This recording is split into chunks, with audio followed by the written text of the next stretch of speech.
has been your biggest achievement in the company? My biggest achievement personally is the formation of the software development department. So when I first started here, like 5 years ago, there was no software development department. We had a bunch of products that were maintained by outsourcing developers, but you never really get what you want. I was given a bunch of products and told, just deal with them, make them better.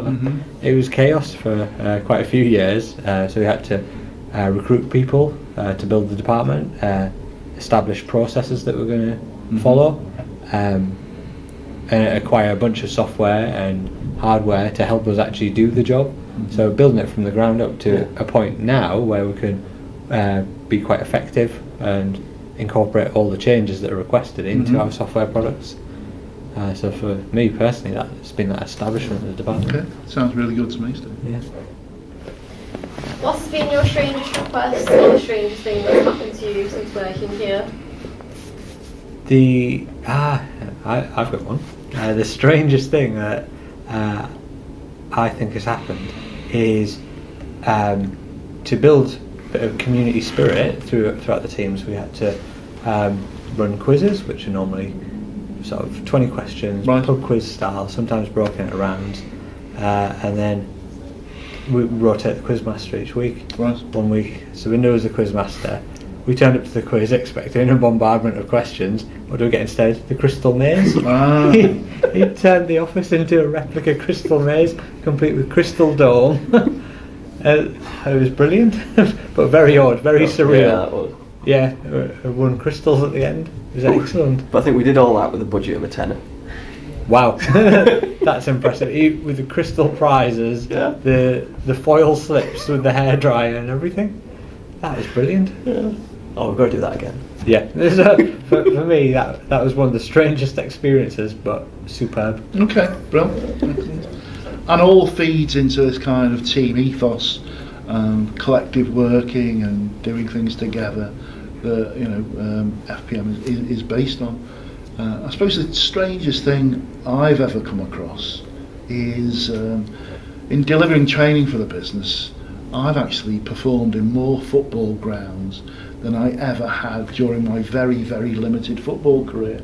So I actually performed at Anfield, I performed at the Stadium of Light, and also the New Den in London. So you do get to go to really nice places, and then sometimes not so nice places. So I once delivered a course in a meeting room above a pub, and someone en route to the course picked up a pint of Stella, and so was sitting at the back of the room imbibing of a pint of Stella. And what disappointed me most was if it hadn't been Stella, but if it had been Carlsberg, her feedback should have been on the course. It was probably the best course in the world. So that was the strangest thing I've come across. Sabinder? Well, obviously we do a lot of policies and procedures, so we've got, I would say, quite a very extensive library. So you're talking about 600-700-ish policies, maybe a bit more. But all that's built up because people have said we've been asked for this, we've been asked for that, and can you write us a policy on how to manage your finances and stuff like that. And then someone had emailed in, this is in once, said, can you create a policy because I've got a situation with a particular patient, so we're thinking it's something serious. And I was like, well, okay, well, what is it? Is it something that we need to be mindful of? Does it reflect in any of the policies? No. What happens is he comes into the waiting room, and no matter how long it is for his next appointment, he'll sit there and he'll take his shoes off and he'll take his socks off and he'll sit there like that, and his feet stink.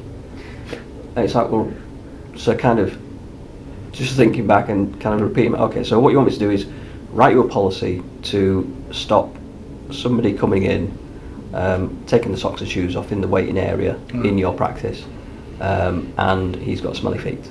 Yes, that's exactly what I want. So you kind of think of a nice way of putting, well, that's not really something you need a policy for. Maybe you just need to speak to that patient and tell them, excuse me, just something to mention. Could you please not do that in the waiting area?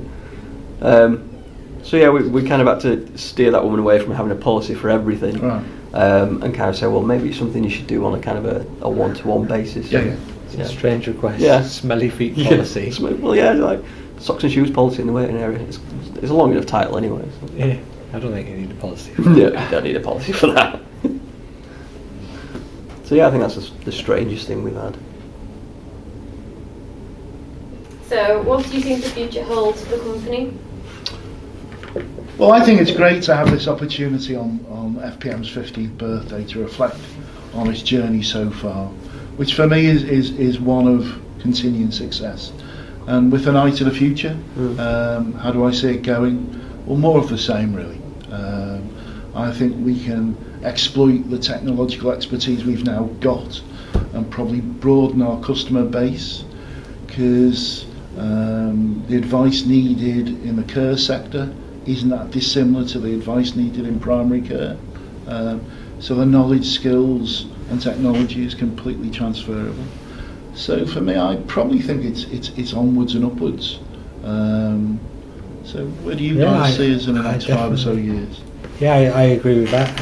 Sort of expanding our customer base, looking at other areas in primary care rather than or in care rather than just GP practices. Yeah.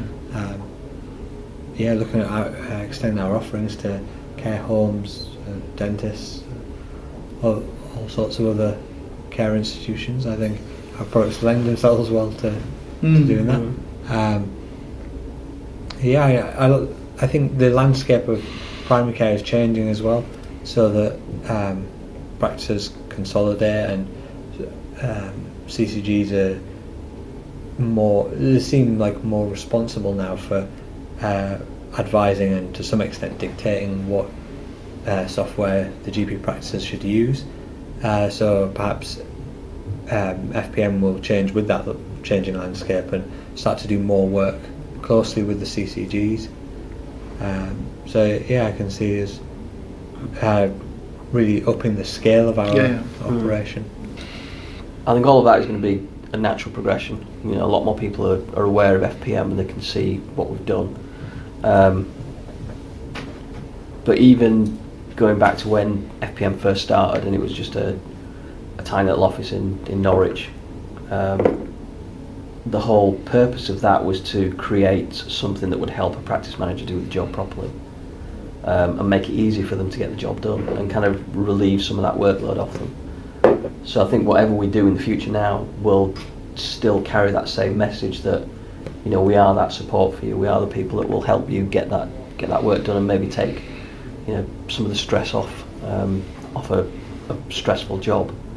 And the more and more we carry on with that as the singular message in whatever we do, I think that will help us to, you know, not just broaden our fan base, our customers, our community, but to get people to be aware that, you know, we are here to help you, to support you, and, you know, we've got a lot of things that will do that for you. So here we are.